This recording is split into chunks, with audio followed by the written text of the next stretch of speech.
കൊല്ലം mayor honey ബെഞ്ചമിന് വധഭീഷണി. കത്തിയുമായി വീടിന് സമീപത്തെത്തിയ യുവാവാണ് വധഭീഷണി മുഴക്കിയത്. കഴിഞ്ഞ ദിവസം രാവിലെ യുവാവ് ആശ്രമം വൈദ്യശാല ജംഗ്ഷനിൽ കത്തിയുമായി എത്തി മേയറുടെ വീട് അന്വേഷിച്ചതായി നാട്ടുകാരാണ് മേയറെ അറിയിച്ചത്. സംഭവത്തിൽ മേയർ പോലീസിൽ പരാതി നൽകി. പോലീസ് നടത്തിയ അന്വേഷണത്തിൽ യുവാവിന്റെ ദൃശ്യങ്ങൾ ലഭിച്ചു. നീല ജീൻസും ടീഷർട്ടും തൊപ്പിയും ധരിച്ച ആളുടെ ദൃശ്യങ്ങളാണ് ലഭിച്ചിട്ടുള്ളത്. യുവാവിനായി പോലീസ് തെരച്ചിൽ ഊർജിതമാക്കി. യുവാവിനെ അറിയില്ലെന്നും ആയുധവുമായി എത്താനുണ്ടായ സാഹചര്യത്തെക്കുറിച്ചും വ്യക്തമല്ലെന്നും മേയർ പറഞ്ഞു. ഇന്നലെ രാവിലെ എൻ്റെ വീട്ടിൽ മത്സ്യം വിൽക്കുന്ന ഒരു ലേഡി വന്നത് ഉളിയക്കോൽ വിളപ്പുറത്തുള്ളതാണ്. അപ്പോൾ അത് മത്സ്യം വിൽക്കുന്ന വരുന്ന വഴിക്ക് ഒരു ആള് മേയറുടെ വീട് ചോദിച്ചു. ആ മേയറുടെ വീട് ചോദിക്കുന്നതിൽ എന്തോ അസ്വാഭാവികത ഉണ്ട്.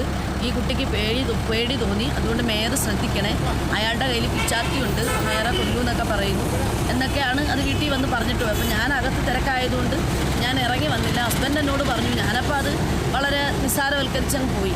ഞാൻ കഴിഞ്ഞിട്ട് പിന്നെ എൻ്റെ ബ്രദറിനെ വൈദ്യശാല മുക്കിയിൽ നിന്ന് ചായക്കട നടത്തുന്ന ബിജു വിളിച്ചു.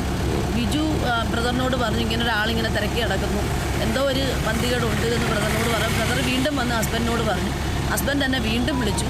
അപ്പോഴും ഞാൻ അതിനെ നിസ്സാരമായി കണ്ടതാണ്. പക്ഷേ പിന്നെ വീണ്ടും ഇതുമായി ബന്ധപ്പെട്ട ഓരോ കോളുകൾ വരാൻ തുടങ്ങിയപ്പോഴാണ് അതിനകത്ത് എന്തോ ഒരു അസ്വാഭാവികത ഫീൽ ചെയ്യുന്നെന്ന് എനിക്കും തോന്നി.